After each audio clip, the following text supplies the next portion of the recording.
why we need a personal board of advisors, the team that is guiding me.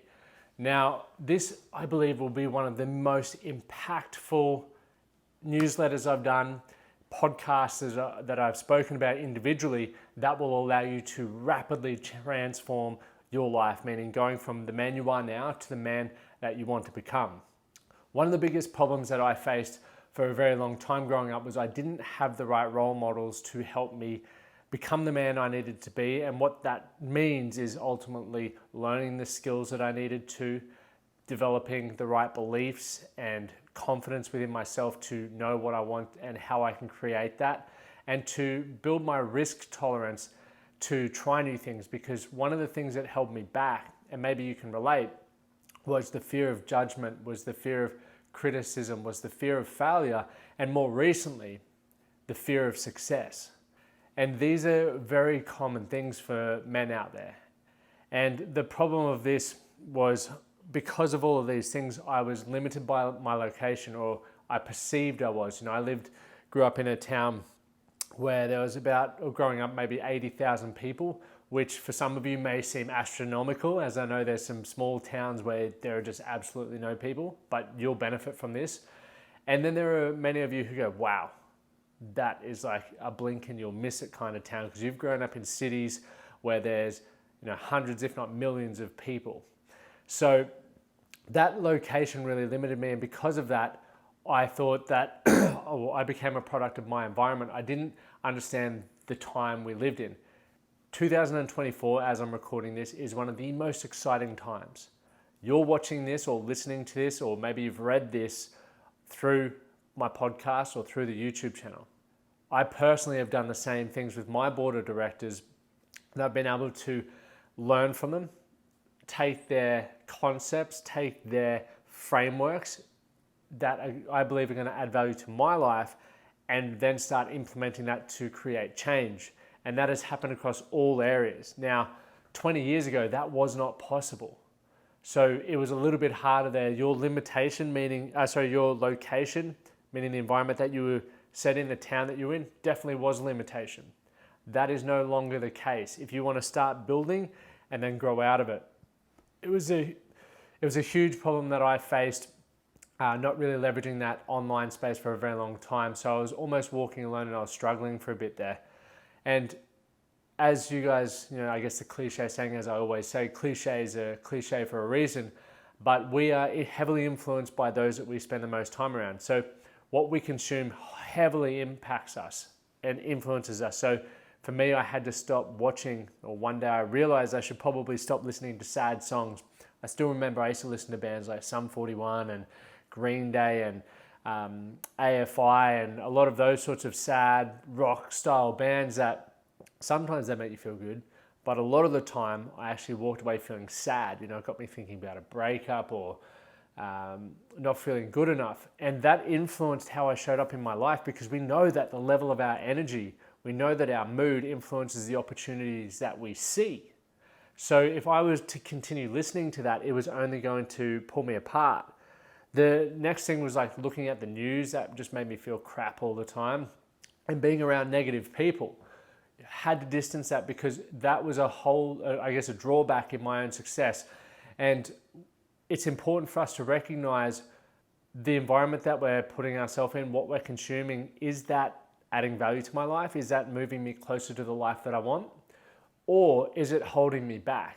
And when you get really clear on the man that you want to become, when you get really clear on the life that you want to live, this will help you make decisions. The decisions don't get easier. You just are very clear on why you need to make a specific decision, if it means removing people from your life, etc.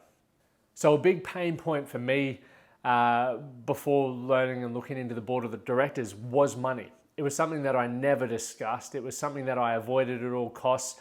I never checked my bank account. I tried not to, manage it until I'd get an alert from the bank, or I'd go to buy something and the card would say insufficient funds. And because I put my head in the sand, it only kept kicking the can down the road. And as with anything, whether it's your health, whether it's your relationship, or whether it's your finances, if you put your head in the sand because it's uncomfortable and you don't want to, be more involved in improving it, it's only going to go one way, and that is fucking bad.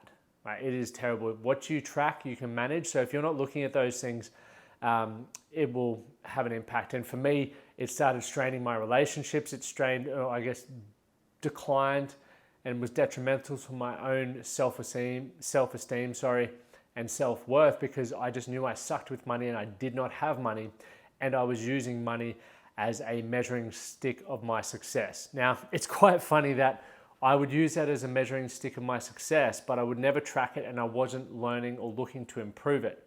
Quite weird, very contradicting. It wasn't until I was really diving into growing my own business and wanting to become more of an entrepreneur that I started learning about board of advisors and how a lot of companies had them to help the company grow and be the best that it could be. And it clicked for me one day. I thought, if a business does that and their goal is to be the best that it can be, and it obviously has KPIs around what that looks like, wouldn't it make sense for me to have a personal board of advisors that are going to help me live my best life and help me, thrive? And that's where this whole concept and idea came from, because I thought, okay, regardless of where in the world I am, ideally in the town that I'm in, you want to get some close friends and ideally some colleagues that you can use as a board of advisor to brainstorm with, be challenged with, and test ideas. But more so, for me to grow into the man that I want to be, I know that I need to develop my skills. I know that I need to start forming my own opinions.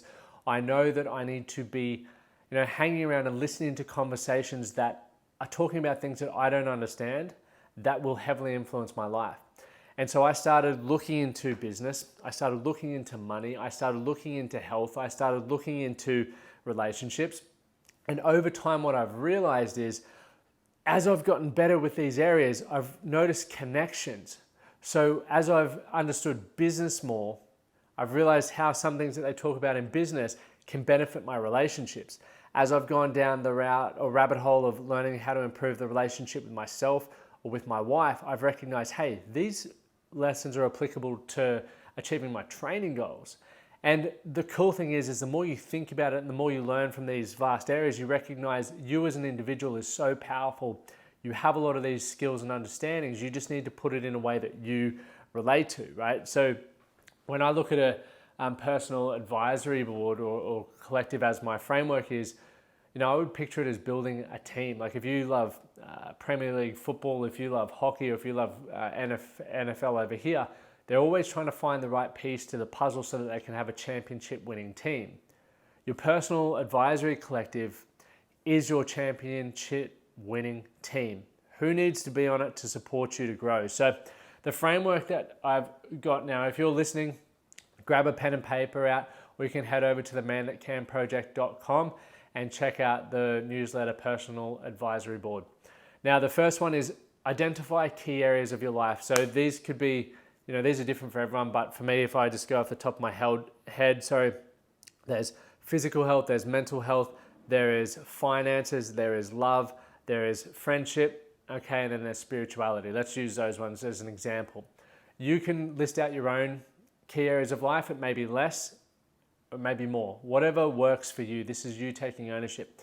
But I want you to determine those areas of life that you want to improve on. So we move into step number 2, which is research the experts in that space. So find 3 to 5 experts for a specific space that you can start learning from.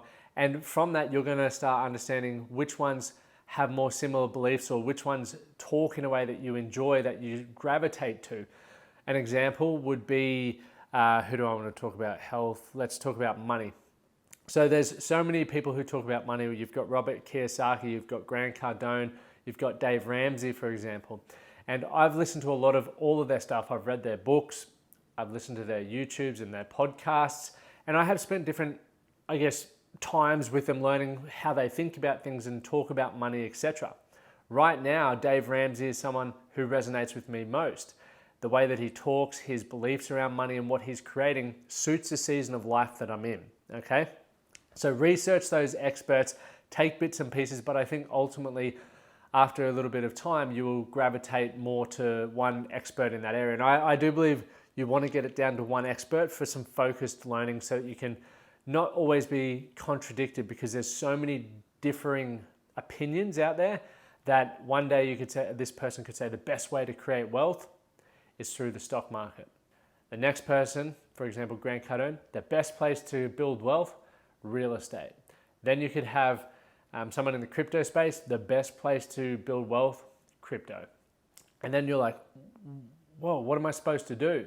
So what I do is I'll go all in on one person that I'm resonating with, and I'll do that, and I'll follow that, and I'll cut out and block out all the outside noise and just do what one person says in that specific field until I achieve my objective, okay? So I just want to recap quickly. Point 1, identify the key areas of your life that you can improve. Number 2, research experts. Number 3, consume their content. So as I said, engage with a couple of pieces of their content. You'll get a feel for them, whether you like them or you don't. Number 4 is select your advisors. So choose your favorite expert in each of the areas that you have determined. So I'm going to share with you my new board of advisors in a moment. If you watch till the end. I have recently just changed mine after about 2.5, 3 years. I'd had a board and I consumed a lot of their content, read all their books, went to their events, etc. And it really helped me grow and develop. But as with everything, that season's done. I'm on to a new one, and there's some new people with some new ideas and ways of thinking that I'm really into. So I've changed that board, and I think it's important to recognize that as you grow and evolve, other things in your life need to grow with the times. So 5 there was lock in your board. Number 6, learn weekly. So learn regularly from those advisors. What I do is I subscribe to them all on YouTube, all on Spotify for the podcasts, and I try to consume their content as much as I possibly can. So depending on what your lifestyle setup is, you will have time allocated for personal development. It may mean you can listen to one podcast a week, meaning every week you get to listen to a different area that you want to grow in, for example. Or if you have a little bit more time, it may be every day, right? Whatever works for your situation, there's no right or wrong, but you want to continue upskilling so you get new ideas, you can form new opinions, you can try different things to become more efficient, to build better results and to live a better life. Number 7 was implement one thing that you learn every week. This is a big one because a lot of people will continue consuming content, but they don't actually implement anything, meaning they don't create change in their life. The only way you're going to improve your life is by doing something differently. Okay, so the education part is the first thing, right? Knowledge is power, they say. It's like, no, knowledge is potential power. Acting on that is what can create those powerful results for you. And then the final point, 8th point, is refresh them. As I mentioned, I update them and refresh them when I feel like I need to learn from someone else or get a new perspective, okay? So the reason why, as you've probably gathered, is you can be a part of the conversations with these people. So whether they run a podcast or on other podcasts, you can sit in the room like a fly on the wall and learn how they would answer questions, how they think about things, what their journey's been like to achieve specific outcomes. And that in itself helps you build understanding. That in itself helps you feel supported. That in itself helps you feel like you're capable of achieving these things. Or you may be fortunate to listen to podcasts like this one, where we actually teach you things as well as have the guest episodes. So there are things that you can, like that framework that I just gave you, you can write that down and then go and do that, okay, and implement that in for yourself. So it's really powerful for that. The other thing is obviously the positive mindset conditioning. Listening to people who are talking about the things that you aspire to have is very motivating. And we all lose motivation. You set a goal, and whether it's a week later or 12 weeks later, life's us. And it gets in the way and our motivation declines. And one of the common questions I get is, how do I remain motivated? Well, motivation comes when you get excited about something. For me, it's like, wow, I'm more looking for discipline. How do I remain disciplined to do what I know I should be doing so I can deliver the outcomes that I want? And, listening to experts on my board of advisors is one way that really amps me up every morning and gets me inspired to continue making change, continue growing the podcast, continue coaching my clients. 2 final things I want to leave you with is, obviously, as you start learning this, you can start being more intentional with your time. It's very easy to feel like you're being productive by being busy, when that is just a trap. When I talk about what you learn you should be implementing. It's because you need to implement things that solve problems in your life. There's no point being the smartest person, this is my opinion, but knowing so much about things that aren't actually directly influencing or impacting the quality of your life. There are a lot of people who know a lot of random shit, but their life sucks. And so what I realized was the benefit in the board of advisors was I was choosing people and maybe even micro niches that would help me solve a specific problem in my life so that I could have a better outcome. So I want to give you an overall example. The example of this could be, in the beginning, you could go health, wealth, relationship, and happiness as your 4 buckets. Now, as you start to get a very good understanding of health or of wealth or of happiness, etc., you might go into some micro podcasts. So you might start then looking at Andrew Huberman, for example, who talks on some very niche health topics and stuff that most people don't really care about, but you may be at the point in your life or looking for answers where you're like, that is what I want. And that's the cool thing about, I guess, continuing to learn over a long period of time. You start broad and then you find out where your interests are or where your problems are, and you start to solve those specifically and you get better results. And the second thing to wrap it up is, as you continue doing this, you will become more efficient. So this is how we get time back. When you have understanding, you implement things and you look at your life holistically, you'll start seeing the connections, and what you've learned over in health will be able to help you in business and vice versa. And you'll really be able to understand yourself. A lot of the reason, and I see a lot of blokes, and I've actually worked with a lot of men where their life sucks, right? They have the success, but it's put strain on their relationship. And when I say success, I mean career. They're killing it in their career, but it's putting strain on the household. Their health is shot. They're super run down. They don't feel comfortable with their shirt off, and they haven't taken the lessons from business or their career success into other areas of their life. So what happens when you look at that? If I were to give you the example of this is that in order to grow your career, you've got to build network, meaning you've got to show up. You've got to excel. You've got to continue growing. You show up even when you're sick. People won't show up for their family when they're stressed or when they're sick. People won't show up at the gym once again when they're stressed or when they're sick or they're tired. Their standards aren't quite there. So when you start recognizing, hey, the reason why I've excelled in this area, if I do those exact same things over here, meaning not the actual actions, but maintain the same standards, I will achieve a better outcome. Thank you guys for listening. As always, do something today to be better for tomorrow. I'd love to hear from you guys. If you listening on Spotify, or drop it in the comments, shoot me a email on Instagram or on Twitter.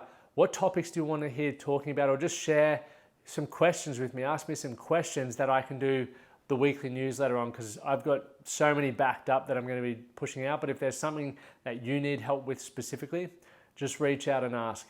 Have a great day. Remember, leave a rating and review. Share this with someone that you know will get value from it. And I will see you next Thursday.